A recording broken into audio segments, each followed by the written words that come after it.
Hi everybody. Like Dana said, I'm Alison Bennett-James, Alison Bennett, Alison James. I will answer to most things. And I'm the coordinator for Great Things in Store, which is what we're going to discuss today. I'm usually more of a laid back. This is just going to be a sat down, not so much a laid back, because I'm going to try to get to the presentation just so we can, for the recording purpose, and then all the questions can be at the end if you have some. If you do need to go, you just like pop your question or comment in the chat, and I can definitely follow up after. So in saying that, do I have the power to share my screen? I do. Okay. Share. What do you see? So I have Not multiple. not seeing full screen, but definitely seeing the presentation. You are? Okay, because then I can click this. Is it good? Perfect. Amazing. The double screen situation really messes me up. So I don't know what you see. Okay. So, diving in, it's really nice. I see some familiar faces. Tom and Krista, you'll see yourselves in this presentation because they were our retailers from the first phase. So I'm going to dive right in. So basically, this project came about, and it was like an idea on a piece of paper in 2021, and it finally came to fruition between 2022 and 2024. We collaborated with 6 retailers across the province and designed pilot projects to improve food access for Newfoundlanders and Labradorians, specifically through retail options. So it was kind of a new idea. When you think of food security, you usually think of on the ground, grassroots, or even like food banks and food charity. But we decided that there's still a lot of people who buy their food from stores, so why not include them? So that was phase one.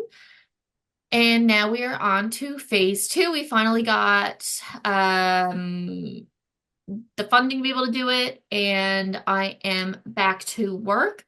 So after a little bit of time off, and yeah, so we're going to phase two until 2029. So that's what the next 3 years will look like for me. Um, so going into why retailer partnerships and why they're so important. Um, Small retailers, they just care about the community, care about their people, and they have a really unique customer relationship. They have conversations with their customers all the time. They hear the challenges, they hear their needs, they hear the good and the bad and the ugly and all the things in between. So using their unique relationship and being able to support them with guidance and funding and any support they might need, it's a really neat way to be able to improve food security in their areas.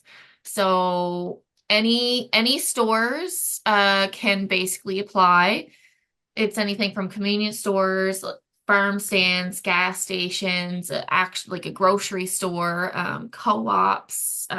You just need to basically, which I'll get into after, you just need to be a place that sells food and you have a space, whether that is a mobile space or a fixed space with a permanent address. So, the objectives of this project, at the end of the day, it's just we want to get people foods. We just want to improve access to affordable food and help retailers be able to do it. Um, and we want to give retailers an opportunity to create these innovative solutions without having to basically put their butts on the line through funding, which is like really difficult because small businesses, as we know, are struggling with so many price increases, not only food, but distribution and all the things. So we are literally like, we want to do something really cool and really neat and increase food security. So here is the things you might need. Let's chat, let's talk together and make sure that your business will thrive with it. So we're also going to be collecting a lot of data throughout the whole 3 years, not only to evaluate the impact, but inform future programs. So if there's any that are really successful, we're able to mirror that for another store that's potentially wanting to take it on. And then we're also strengthening community-based food system solutions. So everybody that is involved with food or from stores to the people that live in the communities, we just want to strengthen that food system at the base of this project. So it's super exciting. It's a really neat idea. So phase one, like I said, there's a couple of retailers on the call today, and we supported 6 of them. So we were able to follow their pilot projects from the very beginning, and we were able to see where they went, if there's any challenges, successes, and we just designed something together. And we were able to lay the foundation for more funding and support for successful ideas. AKA, we are now in phase two, and we built collaborations between businesses and communities. So we really wanted to bring those pieces together of the food system. So our retailers of phase one and what they did and how neat they are. So we have Flynn's Clover Farm, and the owner is Justin Foote, and Justin owns the store in Avondale. So a big challenge for this community is that it's very small. There's not a lot of transportation options. So if you don't have your own vehicle or a neighbor to rely on, getting to the grocery store is a difficult task, and especially where they have a lot of seniors in that community as well. And there's also just a lack of access to fresh foods, especially when you can't get to that store. So the goal was to be able to offer accessible grocery services to Avondale and surrounding areas. So their pilot was an online ordering service for customers to have the option to pick up in store or get home delivery. So here is a picture of the store and what their website looked at the time. So what happened was that more residents were able to access these groceries, especially seniors who have difficulty getting to the stores. And at the time when I did this project back in before I went off in 2025, they were really looking forward to website and delivery growth for the future. So excited to see what they want to do next in phase two. And then 3 Mile Ridge with Krista. I saw Krista's face for a moment in time. So hi, Krista. And Krista is located in Lethbridge, which is right outside of Clarenville. And the challenge we saw facing their community was there's a lot of little communities surrounding that area with a really high population of seniors, and they also have minimal access to fresh and local produce. So they wanted to make that available for people to access like a bunch of different, whether it was from Krista's farm or any small retailers within the area, to be able to deliver these foods right to their door. So we created a farm to table delivery service, and that was available for Lethbridge residents and surrounding areas. Trying to get Krista to use her money was so difficult. She is very frugal, and I know she's listening. She bought a whole van and still had money left over, and we were trying to get her to spend her money, and it was it was hard. But with the van, she was able to pack it all up with fresh produce and deliver it to members of the community around Lethbridge. And I guess Krista will be in talks soon because what was next back in 2025 was to expand to the Bonavista Peninsula. So we'll see if that happens and if that's an idea we continue with. Unsure because it's been a couple of years. Um, but that was super neat. And then we have St. Barb's Co-op with Tina in Flowers Cove, and that is up on the Northern Peninsula, which means the food spoilage was quite high once the food got to the store, and they wanted to extend the life of the fresh produce and offer it at more affordable prices. She is very, very particular about what is on her shelves, and she does not want to even offer somebody a fruit that is about to be spoiled. She wants to make sure that anybody that's coming to her store is getting the freshest options. So what would happen is that, like bananas, they spoil really fast, and they were already doing the secondary processing with banana bread and muffins. But she wanted to expand that idea that they were already doing and started to freeze and vacuum seal fruits and vegetables, whether they were selling it as smoothies or soup packs. So we were able to buy her a new vacuum sealer, a bunch of blenders to be able to make the smoothies in store, and a couple other odds and ends that she might need. So what happened is that the residents were able to see that Tina was really invested in the community and felt that they could voice their food needs to her and somebody would listen. It also gave them new ideas and opportunities to try new things. So Tina was really community minded and really wanted what was best for her community. So Tina, at the time of what's next, was she just wanted to find more ways to curb food waste due to transportation inefficiencies. And then this is Spruce Meadow Farms with Tom, who is on the call today. And the location is in Happy Valley Goose Bay or Northwest River Highway. Looking for a small nod from Tom. And the challenge was just higher food insecurity in Labrador, which is quite known. And the goal was to improve access to fresh, quality, and affordable produce for those in the south coast of Labrador. So Tom took it upon himself to do a 12-week fresh produce distribution service to some retailers down in southern Labrador, and it was very successful for the 12 weeks. Unfortunately, gas was so expensive. So we were able to get a lot of great produce down there. Everybody was so happy to get it. And then our idea for what was next was just doing some continued advocacy for better access to quality food in Labrador in general, especially in the south and north coasts, and try to get some continued distribution to the coast in some capacity.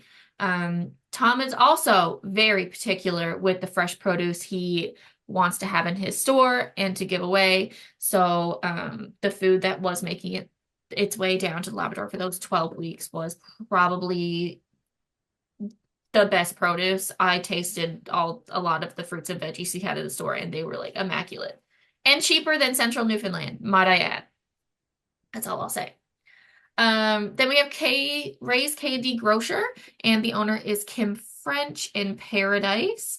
And their challenge was a lot of red tape and hurdles that they had to overcome to get a commercial kitchen because they really wanted to do a low cost prepare meal service for the residents of Paradise. So their project, although we didn't at the end get to sell any food, we were able to get them to a point where a lot of the red tape was reduced and we were able to get a lot of things ready for them to do the prepared meals. So they are, I think, almost there because after the project ended, I went on maternity leave and they came into some road bumps again, but they are still doing amazing things. I've been chatting with them for a little bit. And here you see Kim and Adam. They're trying to build an entire kitchen and try to do so much red tape, but it's fine. They're getting there. And once they pass the final expansion, they're going to launch the project and hopefully we'll be able to launch them doing pay what you can food meals with phase two. So fingers crossed, we will see. They also wanted to enhance some storefront accessibility because this is a super unique store. It's not a store you can go into and purchase. You actually buy everything from a takeout window. So they want to do so many cool different things, like a little furry pantry, community garden, and all that. And last but not least, I think, is Ocean View Convenience in Southern Harbor. When I say that retailers are really busy, they're really busy. So we're super mindful of that one when we work with retailers for this project. Um, there was a moment where I asked Joe, can we talk? And he's like, I can't right now. There's no gas in my community and I'm out on a crab boat. So we understand and we're very flexible with our time to make sure that retailers get the support that they need. And the challenge with that, the small businesses are paying a lot more for the produce and freight, which leads to higher prices for customers. So Joe really wanted to do a custom portion service. So he was able to, he used to have to drive a couple hours to get really good deals at a grocery store or box store and then bring it back and then either cut it up or portion it himself. So now we were able to get him, what is it called? Hold on. A big meat saw and a bunch of other vacuum sealers and that kind of thing to be able to cut things down to the portion that his customers want, especially where there's a lot of seniors and rotational workers that are only there for a short amount of time. So you can see we bought him a massive fridge, freezer, that's the meat saw. So what was next is that he really wanted to acquire fresh cattle for butchering in-house and offer more affordable meat options, which was it's a super cool idea and I'm maybe he'll do that. Stay tuned. So yeah, through all those examples, you could see that there was like the promising models that there were a lot of delivery and local distribution, portions and affordable pricing, and then some secondary processing to extend the availability and the quality of the food. So now phase two. I'm gonna check the chat just in case there's a question. No, that was just Dana. Okie doke. All right, so phase two, I'm so excited. We are it's called the design to implement phase, but we are just full on going right into doing more projects, more pilots, and initiatives, whatever you want to call it. And we're just going to expand on what we did last time.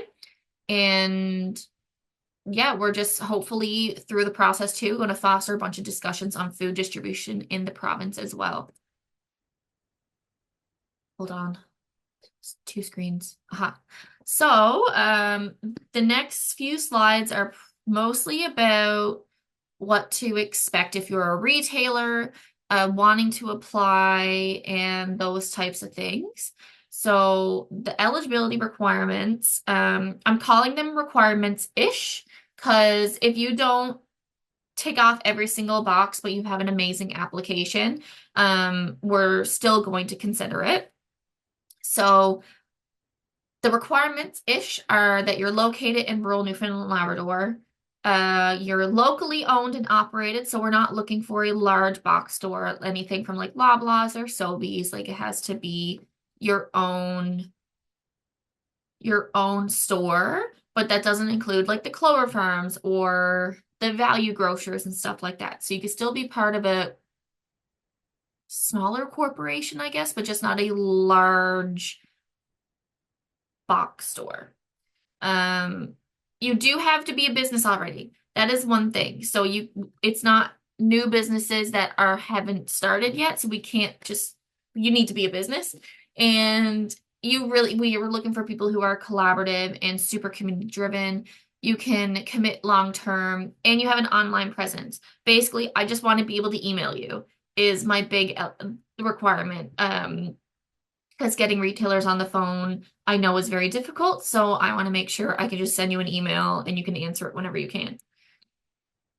So the expectations for any retailers who do participate is that we are asking you to work collaboratively during all parts of the project. So any parts from the planning to the implementation and evaluation, which is a really big piece of this project. We're basically doing interviews with the retailers and some community members throughout the entire process just to make sure we can note if there was any challenges or successes and what really worked and what didn't work. So if somebody else wants to come to us and say, "Oh, how did this store do? Like, what did they find worked? What didn't?" Then we at least have something to go off of from your experience and maybe be able to make that road less bumpy for the next retailer who wants to take it on. We're needing sales data and tracking the sales data of products that are included in the initiative, using provided funding only for approved project activities. We want to engage the community. So that's everything from getting together in person to surveys and just tea chat conversations. And then we are expecting you to provide some feedback on the project experience at the end. So the initiatives that you can do, basically anything. It can mirror a successful phase one project or can be completely brand new, but it is co-created with Food First and the retailer. So we're part of the process along with you, even if it's an idea you have come up for over the last few years. Um, we just need to be part of that creating space for the evaluation purposes. And we also, like I said, need input from the community. So we're going to be doing some in-person gatherings. I think we're going to be coming to all, if not most, of the communities to do um, some conversations and some questionnaires and stuff like that. So your initiative can basically be anything. Um, yeah, we're just really excited. I always describe it as like it's a chance to throw the spaghetti noodle at the wall and see if it sticks, is how I see great things in the store. And if it works, great. If it doesn't, we have a cool story. So, some questions I always like to put out there when I'm talking about great things in store is just like, what are some big challenges people face accessing food in rural Newfoundland and Labrador? What would you like to see happen to improve these challenges? And how could your retail store, whether it's in your community or yours if you're online with this store, I think that makes sense, fit in to help? So there's some questions. I am sending Dana this entire presentation as well. So you'll have these questions just to think about. But we can also use these questions to have a discussion because that is all I have for today.